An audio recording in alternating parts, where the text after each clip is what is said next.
Welcome to the Women's Fitness Association. How's everybody doing tonight?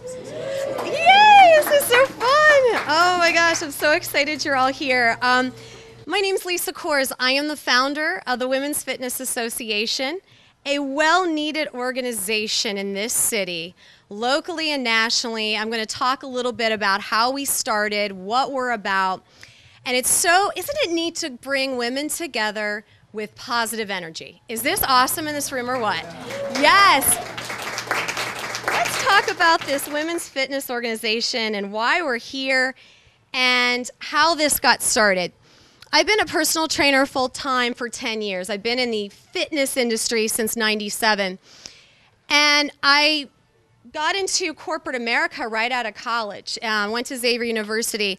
And I was the corporate person in the biotech world who had a passion for fitness. Does this sound familiar to some people in the room? And you go, well, why can't I make my passion my lifestyle or what I do every day? So long story short, I got out of biotech. I was, again, the corporate deal. You all know what that is. You wear your suit, you look cute, you go to work, you do your job, you come home, and you make the big money and you do great. And then you go on, and this is just not working for me. For me, it didn't work. So I got out of that. Long story short, I used to work here. And then one day I got connected with one of the top trainers in the country. His name is Bob Esqueri. I owe my personal training world to him because he taught me everything I know. And I got in the fitness world full-time 10 years ago. And boy, has it been a fabulous journey. What was interesting is I became a national presenter in the fitness industry. And that is where I've learned the most. I come from corporate America. Some of you do as well. And you walk in and you have certain things you expect. I'm going to give you what happened to me last summer, and this is how this organization started. My coworker and I got sponsored to go to a conference down in Louisville. It was a gentleman who's a guru in the marketing, in the fitness world, and he does marketing. He tells you how to market your business. And I walk in, and there are 80 people there. Majority men, young men in their 20s, and some young women, and just, I sat down, and this man starts talking. And the first words out of his mouth are the F-bomb. F this, F that, F that. And each of us are being sponsored $500 to be at this seminar or whatever. He had opinions on people of different races. He had opinions on women, and I won't even repeat it. What he said, but it was a fat something he referred to women as. Of course, I had to raise my hand because I had questions for his frame of mind, and he didn't like it. So he turned it around and made everybody make fun of me. It was a big joke. So my coworker and I got up and left. Okay, there's some ladies in the room that are going to connect with this next story. So I called the organization that sponsored us to go, and I talked to the chief operating officer. And I said, this is what happened. And he goes, oh, this guy would never say those things. He says, now don't go burning your bras or anything. All right, there's women in this room. Yeah, I see you right now. Yes, I see you right now. And he says, now don't go. Maybe you can start a little group, a little focus group, and you can have your lady friends come together and talk about business. No, honey, we're going to do it differently. That's all I have to say. And so we started this organization. Last summer, the lady in the back, Sam, wave to everybody. She's not feeling too well. Sam is a Zumba instructor. And Sam was sexually harassed in a gym over on the west side of town. Gentleman made fun of her, gave her harassing comments for the way she dressed because she deserved it. What mentality is this? And this is our industry. This is the fitness industry. There needs to be changes, locally and nationally. This is how we're going to do it. Locally, we are a group of women who are avid exercisers, personal trainers. Doesn't matter. We all come together for networking events. In these events, the results are you meet other women who walk, elliptical, you can go to the gym with, you can run with, whatever you do, swim with, you connect. You connect your businesses. And remember, we're fundraising. So we get to decide as a group where that money goes to. You are going to tell us how we're going to use the money we raise here. I think we could do miracles in this city for young women who need educated on exercise, eating right. Some of you had some beyond my wildest imagination ideas, and this is what's going to come of it locally. We're going to even go bigger. Nationally, we are a group of personal trainers, women who want to be personal trainers. We're going to be at national fitness conferences. We have a booth, and we debut this organization in Las Vegas this October, and they've given us a booth at an expo. We're so excited. So we're a networking group for those women, mentoring, and also it's open to you all as well, is we're going to have a website, and hopefully by the end of tonight, we will have raised enough money to get this website up and running. All of you who've donated at least $25 tonight becomes a year member, and for your membership, you get a username and password on this website. There will be education tools, how to start my own business, personal financing, you name it, it's going to be on there. There are many classes, think of it that way. We need to educate women so we have the tools to raise the bar, so to speak, in the fitness industry. I'm not a believer in pointing my finger at the men. That's not what I'm about. Let's just get educated. Let's learn things so we can just rise above it. And I always love raising the bar as one of my analogies for this organization. And what I loved when I looked through this room, and I'm sorry I kind of have my back to you all, is the mix of women, ages, backgrounds. I love this. You're all called to be here tonight. This is a passion of mine. I'm really, and anybody wearing this blue shirt, it's a passion of theirs. And we want you to be part of this. So I kind of went through the mission statement, went through all this, went through the food, and what better thing to do is to introduce some fabulous women. Are you guys ready to meet these women? I have the absolute honor to know 5 women that sit here. And I'm not introducing them because I'd start bawling my eyes out, and those who know these women know how spectacular each of them are. They are leaders in their own lives. They are leaders, people watch each of them. I know each of you. And they watch you, and they want to be like you. But the person that's going to introduce them is also a hero of mine. A graduate of Walnut Hills High School, the University of Cincinnati. She's been inducted into the 2010 University of Cincinnati Hall of Fame. She's the 2007 World Champion Gold Medalist in the 4x400 relay. She's the 2008 Beijing Gold Medalist in the 4x400.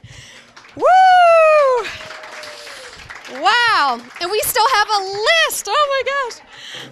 She is a mentor, a volunteer, a coach. She teaches at her church.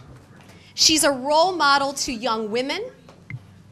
And the coolest thing on her bio is in capital letters, I'm a mommy to Brooklyn. She has a wonderful husband named Chris. He trains with her, trains her. And I'm so excited to introduce to you Mary Weinberg. Thanks. Wow. Thank you. Well, good evening, ladies. Woo, you guys caught on. Thank you. Well, it is a great pleasure to be here with you all tonight as we get ready to experience a night of inspiration, how fitness saved my life. I want to first say thank you to Lisa for allowing me and inviting me to this event. And I'm just honored to be able to introduce these wonderful 5 ladies and for you guys to be able to hear their stories. I hope that through hearing them and their stories that you're able to be motivated to make fitness a part of your life, to be inspired, and to be amazed at what great individuals they are. You guys are great individuals. Well, you ladies are great individuals. Let me change that. So first, I will be introducing Jean Campbell. She is 52 years old and is more fit than she was at age 20. For 30 years, she led a sedentary life. She was a virtual couch potato. She battled her weight and thought that any sort of exercise or strenuous activity wasn't something she could do with any sort of regularity or real commitment. She couldn't make herself do it. So for over 30 years, she battled her weight, losing a lot at many different times, but always gaining it back. Actually gaining back more than she lost, and in July of 2011, she gained 70 pounds. She started telling herself that she was meant to be heavy. But thanks to her daughter and her encouragement, she was able to give Lisa Coors a call. Because of this encouragement and pivotal decision, Jean has started on a journey that would allow her to happily continue on for the rest of her life. So we're going to have her come up and speak.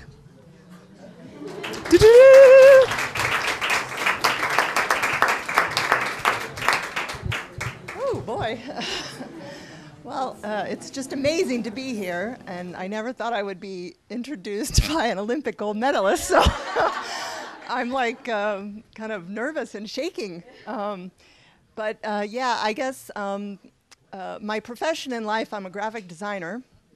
I work for a great company that I've been with for about 17 years, but I guess I would honestly say I'm a professional weight losser, if that's a word. Since I think when I was 15 is when I first started thinking, you know, I'm heavy, and I wasn't really, but I don't know, something just happened, and maybe puberty, or and I just started, you know, having trouble with self-esteem, and so kind of started on this path of trying to lose and gaining it back and trying to lose, and basically from then on, that's all I did. And you know, I experienced, I think, what a lot of young women do in school, low self-esteem, binging, you know, just awful things. Tried every weight loss program. Never put exercise with weight loss together for some reason. I don't know why, but like Mary said, I got to a point last summer that I really thought I had lost a lot of weight about 5 years ago, and then started to gain it all back like normal. And I really was to a place where I really didn't think I could do it again. And I started just thinking, you know, this is how I'm going to be. I'm just a heavy person. And, you know, I was trying to convince myself that that was okay. But, you know, I have a daughter. That's my daughter back there, Sam. And she was really getting into fitness, and just, I really admired what she was doing, and she was working with Lisa. And I came home one day from the doctor, and my doctor had suggested, you know, why don't you call a personal trainer? Maybe that would work for you. So that was something new, but I thought, you know, I just don't think I could commit to something like that. And my work's busy, and I've got too much to do, and I just can't do that. So my daughter kept saying, oh, come on, you know, just do it, just call. And I did, and it totally changed my life. I'm gonna cry.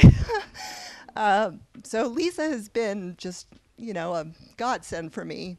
And I have lost the 70 pounds that I needed to lose, and I'm still losing, but I am to a point where I exercise 6 times a week. I love it. Lisa's kind of made me part of her family, which is just great. So I'm sorry. But it's been a long journey, and at 52, I'm happy to say that from now till however much longer I live, I'll be doing this same program, and hope to stay with Lisa till I'm 100, if I live that long. So it's amazing to be here, and I thank you all, and thank you, Lisa, for asking me. Thank you.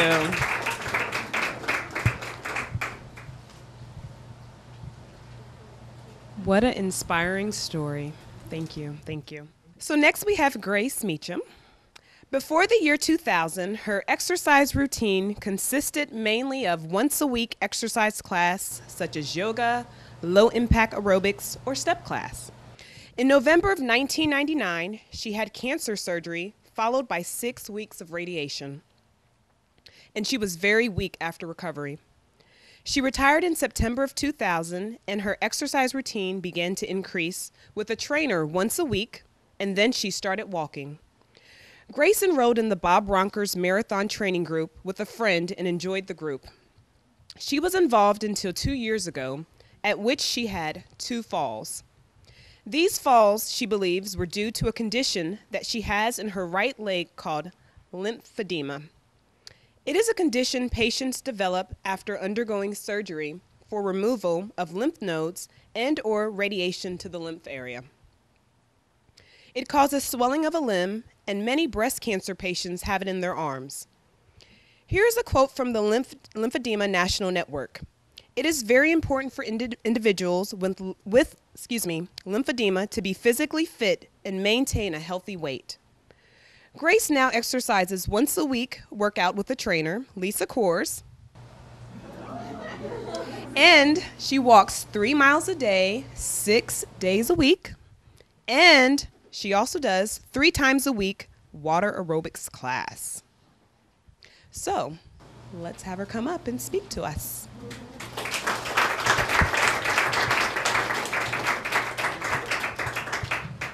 I'm so glad to meet Mary. I came in today. I have a son and several people, one after another. Are you Alex's mother? Are you Alex's mother? God, everywhere. But I'll have to say this to begin with. Friends and family have made a big difference in terms of my exercise. It was my son who recommended I should get a trainer. My friend here on the front row has always been with me to walk. She walks with me all the time. Joni I know from the walking group. And on Sundays we were doing stick walking when I had the last fall. And so my grandson said I sort of broke my face. I had to have surgery and repair my cheek and a lot of fractures around my eye. But I made it, and I'm still walking. I enjoyed it. It was one of the best things in my life. I will be 72 in October, and thank you. And I can honestly say that I take no medicine except a water pill. I don't have any other medicine. And all the doctors ask me, no medicine, no high blood pressure, nothing. And I really attribute it to exercise. Also, my friend and I joined Weight Watchers because one of the things that the Lymphedema National Organization says is that along with the exercise, you have to keep the weight off. I mean, it's absolutely important because I have the lymphedema in my leg. All the weight is going there. Lisa asked me to tell you a little bit about lymphedema. I have gathered a lot of information over the years, about 10 years, and through that I think I should be helping somebody. So if you know of someone, you could contact me that has it, because a lot of times it's very difficult to get all the information you need. The treatment for it is a therapist who does a manual massage to try to move the fluid up to the trunk of your body, and then she wraps your leg with 2 layers of bandages. You do this on and off every other day for 2 weeks to try to get the leg to go down. That's the purpose of it. For the maintenance, to keep it down, is you have to wear a compression garment. I have to have some form of massage every day. I have a pump that I have to wear an hour and a half every night that pumps the fluid. Basically, I should say that you have 2 systems, a vascular system which pumps your blood and the lymphedema system that pumps waste fluid. And you're trying to get the waste fluid up to your trunk so you can basically pee it out. And when it doesn't move, then your limb swells. So I will have it the rest of my life. So it's going to be exercise for me the rest of my life. I feel really fortunate. I do have a problem with the knee. I don't mean to complain, but I've been in need of a knee replacement for quite some time. But I had a meniscus, torn meniscus, and had the surgery. And they did something because I had no cartilage on my knee. They did something to make scar tissue grow. And so between, I think, the scar tissue and the swelling, my leg really, I'm not in any pain. So when they look at the x-rays, oh yes, you need it, but I have no pain and they won't do it until I do. So I will just keep on walking. So, but I feel really, really fortunate that I have family and friends. I think that's very important to support what I do in the exercise. And I thank Lisa because I've been with you maybe almost 10 years, maybe, yeah. She is my trainer, so.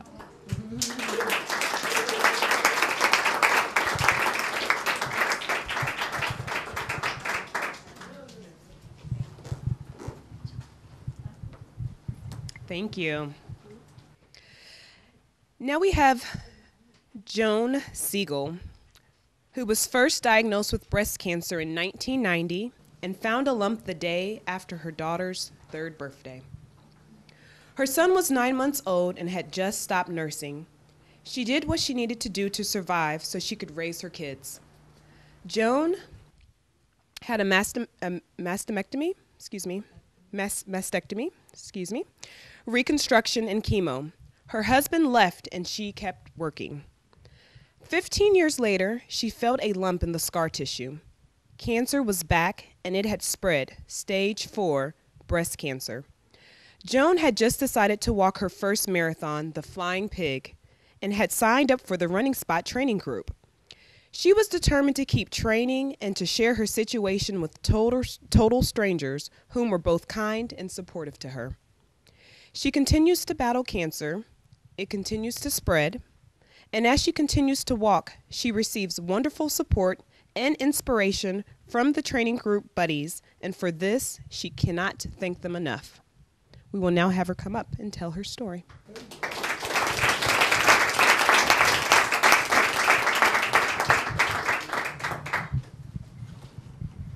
Hi. I'm not as well prepared as they were, so I'll be doing a lot of reading. Sorry. I'm 65 and a half years old.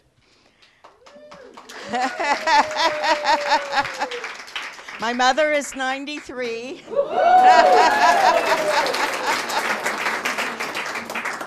I had chemo today, so please forgive me if I'm a little off. I get pre-meds with my cocktail that will both lift me up and wear me down, so it leaves me in la la land and shaky and all that stuff. This is how fitness saved my life. It was August 1990. I found the lump myself. I don't know how. I wasn't really checking. It was the day after my daughter's 3rd birthday. My son was 9 months old and had just stopped nursing. And my breasts were going back down, so that made it easier to find the lump. I went to my primary care physician, and she said, oh, it's probably just a cyst. It feels like a cyst. Then a biopsy was done, and it was malignant. I was 43 and working full-time to support my family. I had a mastectomy, reconstructive surgery. I continued to work through treatment. My husband left. I kept working, raising the kids on my own. They're wonderful, as is my amazing 93-year-old role model mother. One cannot totally fall apart when there are children in the picture needing to go places, do things, eat. Then in January 2005, I went to my oncologist because I'd found a lump in the scar tissue of my reconstructed breast. Dr. McCullough had me go to the surgeon. He remembered me from 15 years ago, the 15 years previous to that, when he did my mastectomy. He thought it was fat necrosis, but he removed it, and it was a malignant tumor, more cancer. This time it had metastasized or spread to my bones, which makes it stage 4 cancer. There is no stage 5. My oncologist wanted the surgeon to remove my other breast. They didn't agree, but the surgeon apparently talked my oncologist out of it, and that was fine with me. I had just started training with the running spot to walk my first marathon. I've been wanting to do this for some time and saw no reason to stop training just because of a little cancer. I exercised twice daily, cross-training several times a week, and walking almost daily. I trained and walked 2 full marathons that first year while receiving chemotherapy and radiation. I never skipped a training walk on the schedule. I was passionate. It felt great to be fit despite my treatments. My newfound friends and fellow walkers were a great support. I've continued to train with or help train others with the Running Spot walking groups. Most of the time, I've been receiving chemotherapy and the support of my oncologist, Mary Ellen McCullough. She has worked my treatments around my races. I got faster. At age 60, I came in as first female walker in the 2007 Flying Pig Marathon.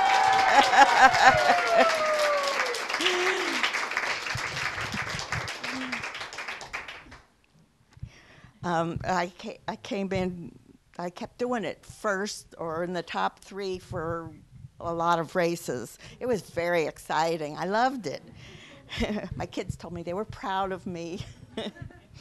Then as the chemo got stronger and my cancer progressed, it continued to spread, my lungs, my liver. I got weaker and slower and much slower. That was a hard pill to swallow. I was no longer walking with my buddies in the front of the pack. I was walking with new buddies in the back of the pack, and they are wonderful. It's always hard to get myself up and moving. I'm committed to training. I've committed myself to training groups and running Nordic walking several times a week. The Nordic walking is on Sundays. It's free. Anybody's welcome. We have a great time. Anyway, because I've made the commitment, it probably has been a lifesaver for me. If left to my own devices, I'd probably sleep most of the day. But I have said I will be there for walking, so I am. I'm always glad I've done so after the fact. I think it helps me feel better and be stronger to get out there and move. Once when I was complaining to Dr. McCullough about all the weight I've gained, she told me that I'm not too fat, and anyway, it's the obese patients that are hardest to treat. I was surprised because I figured somebody who has all that extra weight, you know, they have something to fall back on. But she said they're in such poor shape, and most of them don't have the desire to improve, so they go downhill quickly. I've thought about giving up on the walking groups, but after she said that, outside of the family, that's where the walking groups is where my best support comes from. It's not just getting out there and moving, it's the emotional support. I cannot thank FOJ, the mysterious friends of Joni who cleaned up my yard when I was on vacation, and others who've been so wonderful. I cannot thank them enough. I am so fortunate to have so many good people in my life. This really makes a difference to me. I read online that only 15 to 20% of people with stage 4 cancer live up to 5 years after diagnosis. It's been over 7 years for me, getting close to 8.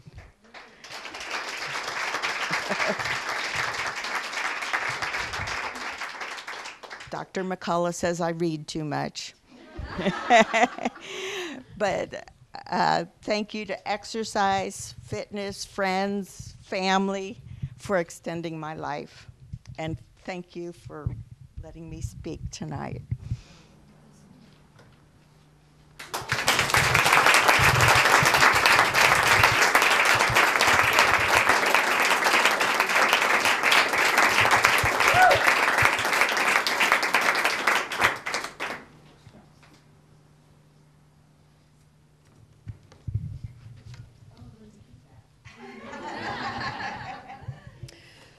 So I'm sitting here and I'm getting tears, and I was just such a great story. Oh gosh. I'm actually thinking I'm going to tear up here. I didn't really plan on doing that, but wow. Okay. Next we have Carol Simons, who grew up in Cleveland, Ohio, and graduated from Miami University, where she earned her teaching degree in 1968. In 1969, she married Tom, her husband of 43 years, and they settled in Cincinnati. They raised 3 children and now enjoy 9 grandchildren, ranging from ages 6 weeks to 9 years old. Carol was always involved in her community and has many hobbies and interests, including water skiing, rock gardening, and photography. In 1992, she served as president of the Anderson Junior Senior High PTA, and also served as, and this is where she started to notice a small tremor in her right hand and was soon diagnosed with young onset Parkinson's disease at age 45. That was over 20 years ago. She now focuses on Parkinson's and the Parkinson's community.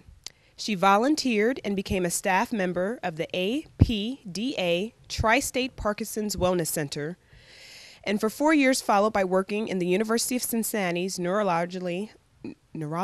I cannot speak today, you guys. Have you ever got tongue twisted? Wow. Department for 7 years.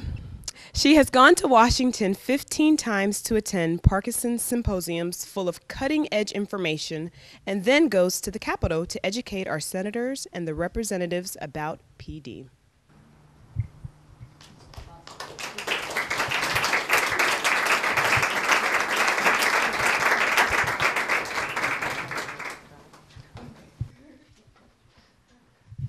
Oh my. Well, Parkinson's is my barometer. My tremor shows itself when I'm excited, when I'm cold, when I'm tired, or when I have another illness. And if you notice my hand shaking today, it's because I'm excited.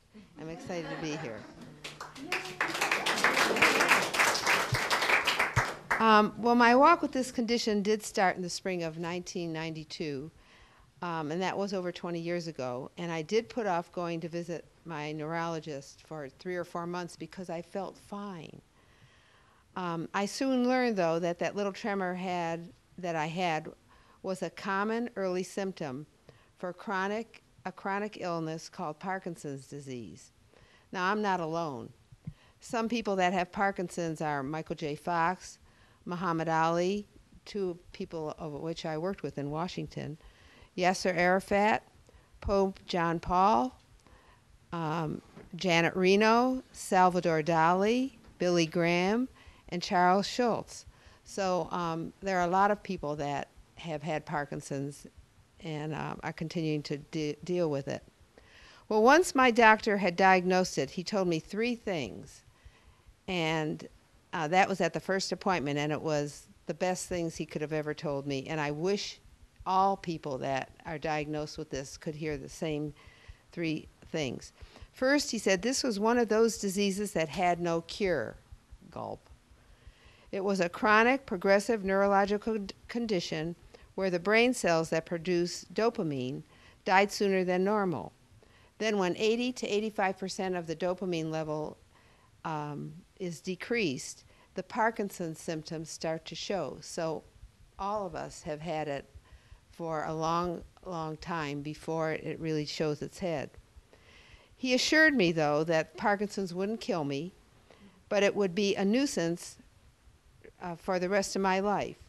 And he was really right. That's what it has been. Second, he said, attitude is going to count in this. To think positive and surround myself with positive people and positive thinking. He suggested keeping up with current research to know about scientific advances.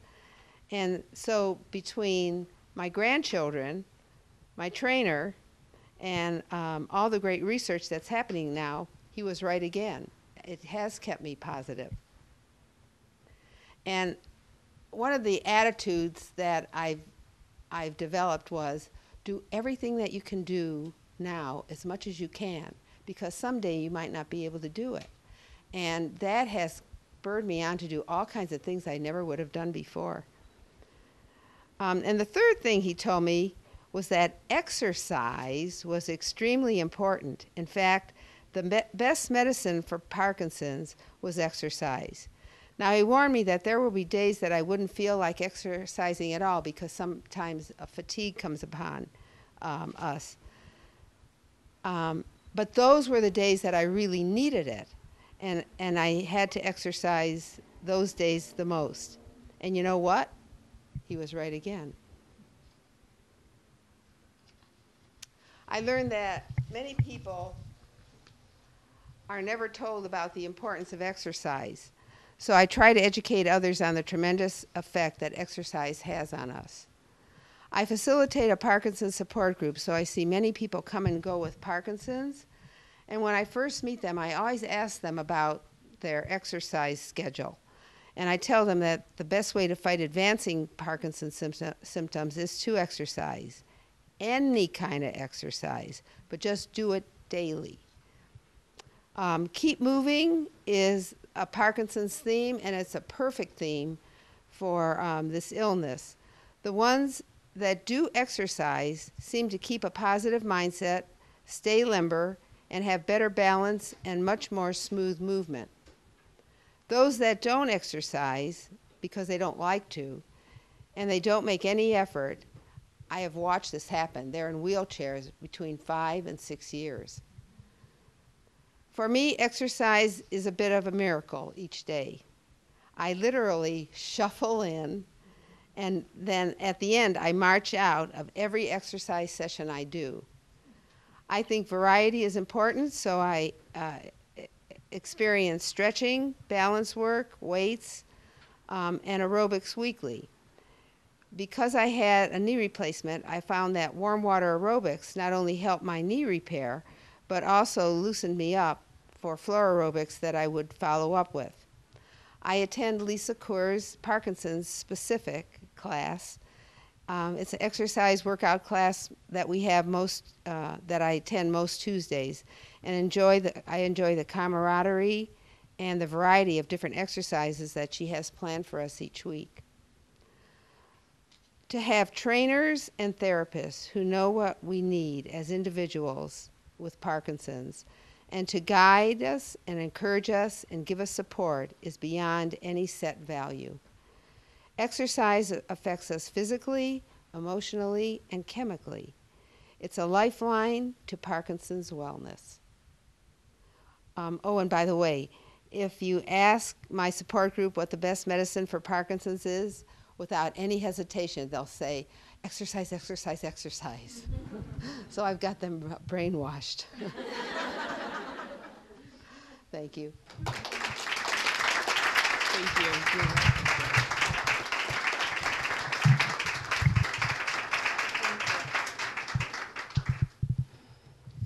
Another great story. To end with our speakers tonight, we have Cindy Vaught. SP, HR, and an MBA, is the Director of Human Resources at School Outfitters. A long-term adjunct at Thomas More College, she volunteers for Junior Achievement, Boy Scouts of America, and at Xavier's College of Business. In her 26-year career, Cindy is known for her tenacity and relentless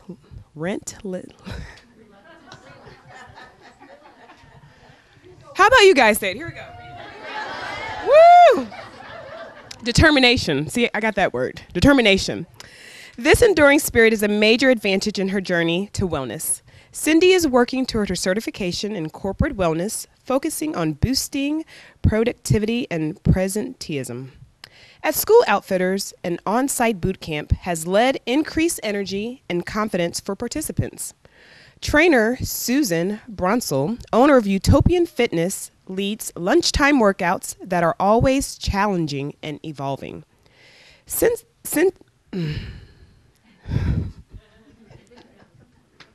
Cindy. Surprisingly, on my paper, I had Cincy, like for short for Cincinnati, but it's really Cindy. Sorry. Cindy recently had a 10-minute conversation with the cake sculptor, Terry Sheaf, while picking up a cake from Sheaf's Outrageous Desserts. That conversation changed Terry's life and set her on a path to improve health. They recount on how one person can make a difference in someone's life. She's now going to come up and talk, and hopefully she won't get tongue twisted like me.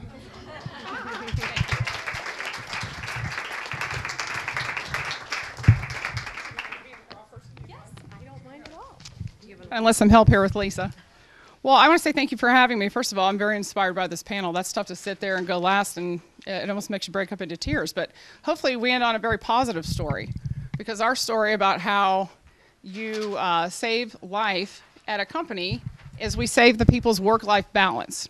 So if any of you ever heard of work-life balance, you heard that term before? It's a very overused term in a lot of companies. And I've come from a very large name company, love the company to death. And work-life balance was used there a lot. And that meant a 60, 70-hour work week every week. And that was in the slow season. And a member of the audience used to work at this company with me. And in the busy season, you'd pretty much be 80 hours, and it would be 7 days a week. And that was just part of the business. And it's like, rock on. And obviously, there was something appealing about that, because I was there 15 years, and she was there near 10, near 15. And so that's what you define as work-life balance. And 2 companies after that, the company relocated out of the area. And I come to this company called School Outfitters. It's an abstract overview of a school desk. So School Outfitters equips K through 12, public and private both, and charter schools, with anything that would come in a school. It could be a swimming pool. It could be playground equipment. It could be a desk. It could be, anything other than the student, the book, or the supply, or a uniform. Everyone thinks we do uniforms, and we don't. It's more hardware. This particular company is very different. It's local. It's here. It's over by Xavier University. We're about 100 people strong now. When I came, we were at about 65-ish. And the company really does have some unique views, and they truly want people to have work-life balance. And that's not just a word that they say, or it's just not a buzzword that's common to use. It really is lived out. And I think as a teacher on the side, anytime you can see a concept in action and applied in life, that's when you really know you have a success. So there's a lot of moving parts to this story. So I hope I don't confuse you, but I'm going to do a couple definitions here first, okay? Obviously, you met me. I'm Cindy.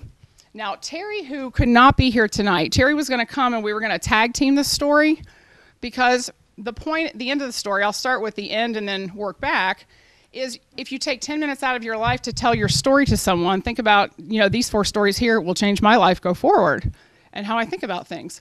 If you take 10 minutes out of your life, and it could happen at a very unique place, it could be at a cake store, of all places. I shouldn't be there eating cake, but it was for my son. So one of the 2 definitions in the story is I have 2 sons. One is 11, just turned 11, and one is 12. They're 18 months apart. They think they're twins, and they're a handful, but they keep me energized. So you need to know about these 2. School Outfitters is our company. We're about 100 strong, and I'm going to show you a picture of our very first boot camp when Susan came in. I'll show you that here in just a minute.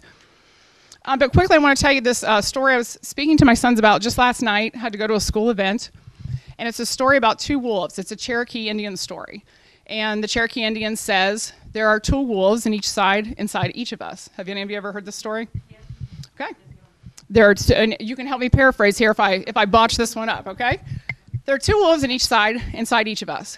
And you have the good wolf, and I won't give you the litany of the good things, but one of them would be, I'll use self-control, since this is a fitness case and not a parochial school. And the evil wolf, I'll call him the evil wolf, would be, let's say gluttony. That would be a good example of something that is polar to that.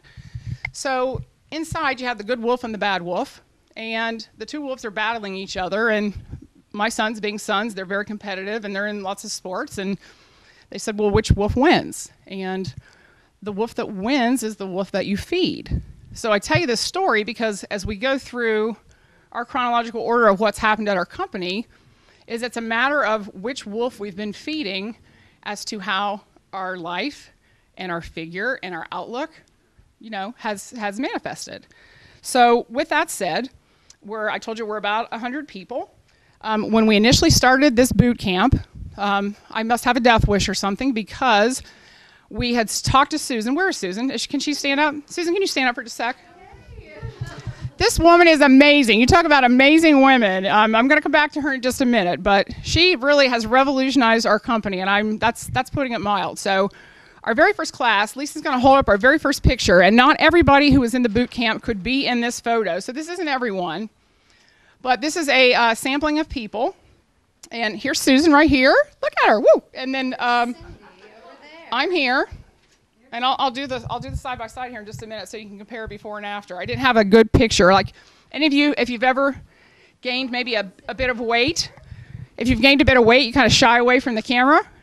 So I don't have a lot of good before pictures, but that's one. I made everybody get a documentation, so we could see our progress because people are visual and seeing is believing, right? So we'll do a, how am I posed?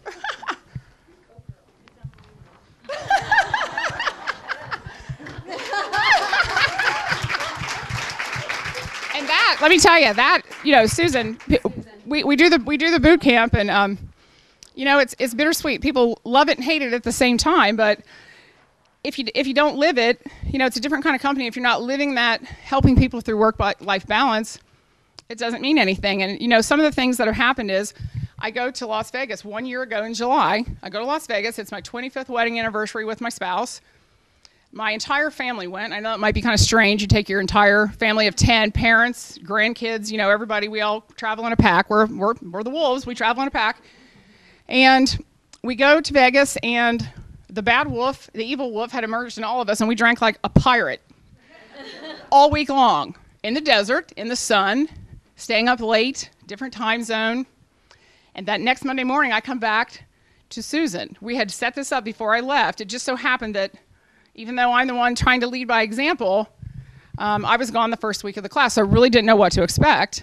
And we knew of her, but we didn't know her style. So, oh boy, I literally don't think I could walk for the first couple of weeks. But, you have to start. The point there is you have to start somewhere, right? Doesn't matter what level of fitness you are, you have to start somewhere. And I laugh because in our first class, in this particular group down the floor, no, it's okay. She asked us to hold a plank, and I think Susan, you have to help me out here, but I think the winning person maybe held it 15 seconds and then flopped down. Maybe. Might have been 8. And I will say proudly now, we just did one not too long ago, and somebody held 2 minutes. Longer than 2? Oh, yeah. But a lot of you held it. It went from just longer than 15 to 20 now. So that gives you just like, that's right, and that's one metric. And wall sits, that's off the chart. We'll get to that in just a minute here. But so we returned to Susan. The boot camp. There's so many good things to it. I wish the whole team could be here to cheer and tell you about it. Because if I could get out, one of the reasons I'm getting into the corporate wellness piece is because if I could go out, kind of like this is why this is the best union ever. If you can go out and be an advocate, and again, if you take 10 minutes to talk to another company. It's not just about, there's all kinds of indirect benefits. Your health benefits will improve and your premiums potentially down the road could be better. They're not a direct correlation, but they could. But it's just the intangibles that you really didn't even stop to think about. It's not only the strength of the people, it's the way they carry themselves, it's their attitude or their approach. It's much better. Not that it was bad before, but it's improved. We're always trying to make a better version of ourselves. We have 2 floors. And you'd think in a 100-person company, you'd think 2 floors and 100 people, wow. I came from a company of 7,000, and this company's 100. But there's that floor divide. So people on the first floor didn't know people on the second floor, and there was little mixing and mingling. And let me tell you, in Susan's class, there is no better way to get to know your coworker than when you have to be in front of each other and you're on a plank doing slapjacks sweat's flying all over the other guy or gal, or you're drawing out your name with a ball, an exercise ball, and or doing push-ups on a basketball. Those are just some of the examples. It's so different. It's so mixed up. And I remember that very first day when we're in this photo, and I'm thinking, I stood up there, and you have to, in character traits, you have to lead by example, right? You teach your kids that, and you try to live your life that way. I think if I can stand up here in stretchy spandex pants and snap them, with that backside, it's, I still wouldn't get up and tout it now, but it's better. And the mantra was, if I can do it, you can do it. So there are no excuses. You have to get up from your desk, walk outside to the sidewalk or the garage or the back area that we have. It kind of looks like a movie set of Footloose. It's kind of, it's rudimentary, but it's pretty cool. So Susan and Allie came in the summer, and Lisa came in the summer and helped us out. We go to the park. We use the parking grates. We use, the picnic tables outside. You name it, we use it. Susan had us the other day on kid swings with the towel wrapped around the chair doing inverted pull-ups. I had not thought of that one. I don't know that I ever would have thought of that one. Kicked our butts. So you get the idea. So here we are. We fast forward a year later, right? So some of the people dropped out and fell out in that original picture because they couldn't handle the intensity. And nobody's judging. That's okay. We added a yoga class. So we now have the boot camp and the yoga class mixed together. So we try to have a couple different offerings. And we've added in some other things, some healthy cooking. One of you had said, I think you had said, it has to be combination of the two. It has to be what you intake and how you exercise at the same time, because one in the absence of the other, it just won't work long term. So what other benefits? Just the camaraderie of the team. If the team were here to tell you, they would be jumping up and down. And if somebody suggested that it was costing money, should we take that away? And I thought there was going to be a rebellion. And no, we shouldn't take it away because it's one of the most effective programs that we do. So my sons, of the two sons, my younger son, his name is Nick. His birthday's in July. And I'm a fanatic about birthdays and cakes. Anybody have any of those in this room? I don't know why. As a child, my mom, even back in the day when all these specialty stores and Pinterest wasn't available to see like inspiring pictures, my mom made the coolest birthday cakes, and she made them by hand. I had teddy bears that were 3D and just you name it. She was just a very cool, original woman. And I ran across Terry. And so Terry, who was going to be here with me tonight, she came down ill and couldn't do it because the cake schedule got behind. That's one of the pitfalls, in the cake business. She's a sculptor, award-winning sculptor by design, and she took that and turned that into something that she loves, which is cakes. So here's an example. My younger son, you got to keep in mind the frame of mind and the place where an 11-year-old boy is. He wanted we're the Lawrenceburg Tigers if we're participating in general school sports. Otherwise, we're the St. Lawrence Panthers. So he could do a panther or a tiger. So he chooses a tiger. It's 3D, and it can't just be 3D. It has to be a head only. It has to be a profile. Its mouth has to be open. This is the specificity of this kid. Big fang teeth, and it has to have blood dripping off. Not only just blood on the teeth, it has to be pooling onto the cake platter. Okay, so get that visual in your head because that's important. So he orders this cake. I call Terry, and she always says, you really stretch my limits, but I can do it. So I order the cake a couple weeks out, and it comes time to go pick it up. So I go to pick it up, and you have to keep in mind, I see her, my son's birthdays are July and January, so I see her every 6 months, pretty much routinely every 6 months we've been together a long time, 10, 12 years, since my kids could eat cake. So I go in, I haven't seen her 6 months prior, and when I walk in, I say, hey, how's it going? I flip my sunglasses up, I'm in a hurry because I get sporting events, and I walk in, and she says, I'll get your cake for you, and she goes in the cooler, and she comes out and brings out the cake. And she always opens it up to give you that preview. You know how they do that. And they say, isn't it lovely? And when she flips the lid open, she says, here's your cake. And I look down and wait for it. It is a Wizard of Oz princess cake. And I thought, oh my gosh, Nick is going to kill me. He thinks he's getting a tiger sculpted head with blood and dripping off the fangs. And I'm taking it straight from there to the baseball team where we're having the cake and ice cream. And so from the look on my face, I wish she were here. From the look on my face, she obviously realized she had the wrong cake. And I said, Terry, it's Cindy. I need the tiger cake with the blood on the fangs. Remember, every cake my kids have blood dripping bats and whatnot. And she like dropped something and said, I had no idea it was you. And I hadn't seen her. It'd only been 6 months. Now, I don't look radically different. I did change my hair color. Well, I changed my hair color. But this woman's seen me every 6 months for 10 years at least, and then not to recognize me. So we got a good laugh out of that. And she'd gotten braces since then. So we just talked about differences that we'd seen in each other. And I went home, didn't think a whole lot about it. And I hadn't even gotten home from the birthday cake celebration with the ice cream and the cake. And by the way, the tiger is a huge hit, so that's a plug for our outrageous desserts. I get home and I have an email that says, call me immediately or get a hold of me immediately. And I thought something was terribly wrong. So when I do, she needs to talk to me immediately because she needs to find out what'd you do? What happened? And I'm like, well, so I went through the story. We have a boot camp and it's convenient and you have no excuses. And if you're in your office, we'll come pull you out and find you. And Susan makes it very effective. I think that's the key, is it's effective fitness. So you're working all these different muscle groups all at one time, and you get an incredible workout in like 40, 50 minutes. We experimented around over the year with lunchtime events and evening events, and some were an hour and some were 40 minutes. And we did things in groups and circles, and we got it down to lunchtime was kind of the sweet spot. So lunchtime, 50 minutes, edge to edge, 5-minute warm up, 40-minute workout, 5-minute cool down. That seemed to be the one that resonated with most of the people. And it's pretty grueling, so the one that the people actually could, endure. So she said, I need to know more about that. We talk about it on and off over the course of the next couple days. Not lengthy conversations, all in all, probably 10, 15, 20 minutes tops. And I wish she could be here tonight. I'm going to show you her before picture first. This is Terry before. She's a very fun-spirited woman. She's in a tattoo chair, getting a tattoo. She's artsy and she likes art on her arms, and she's really fun. And so I just want to go over some of the things. So, yes, absolutely. Go ahead and show it.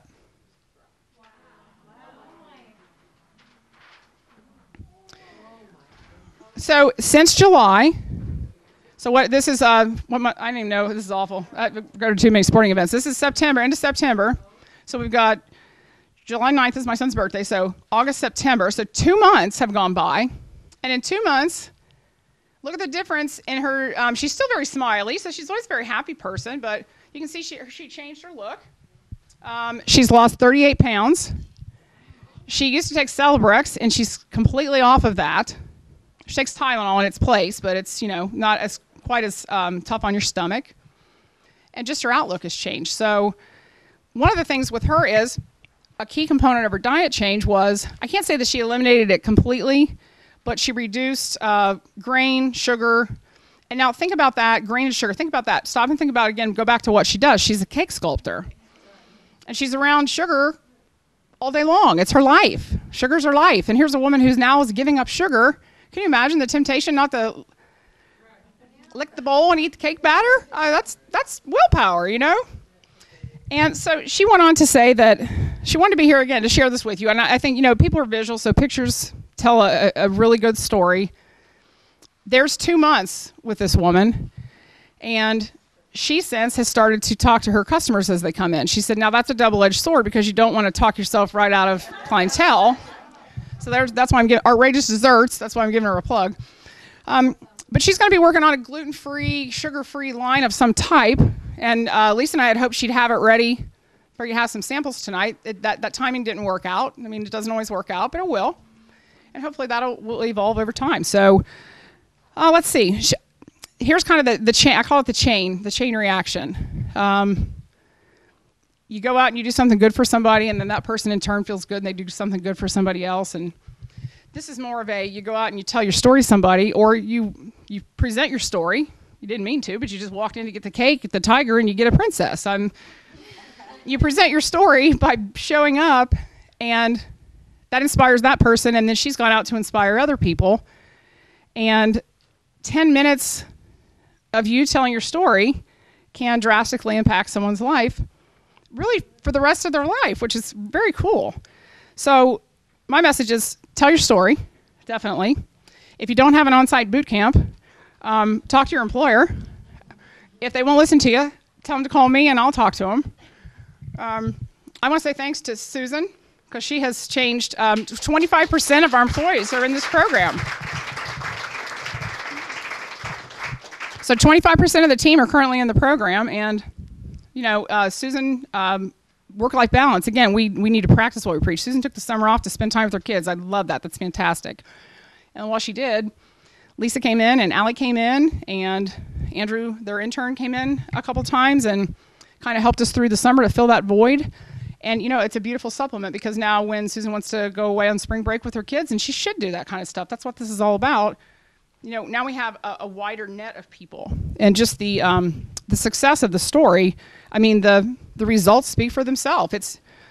I don't want to say it's not that hard, because then she's going to kill me on Monday, but it's the workout itself is very intense, and it challenges you, but she gives you multiple levels, a kind of a, I don't want to say easy, because that's not stating it right. She gives you a more of an entry level, a medium, and I'll call it a supercharged, super hard.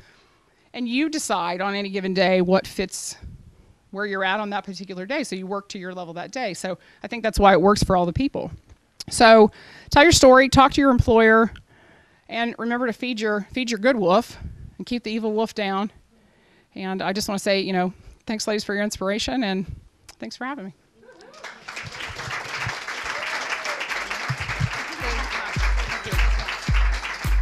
So I want to thank you once again, and thanks to Bob Ronker's Running Spot for having us, and Anderson Community Television. You guys are fabulous. And the Frankie Bars. Oh my gosh, you're awesome. And we will see you next time. Thanks, everybody. Appreciate it.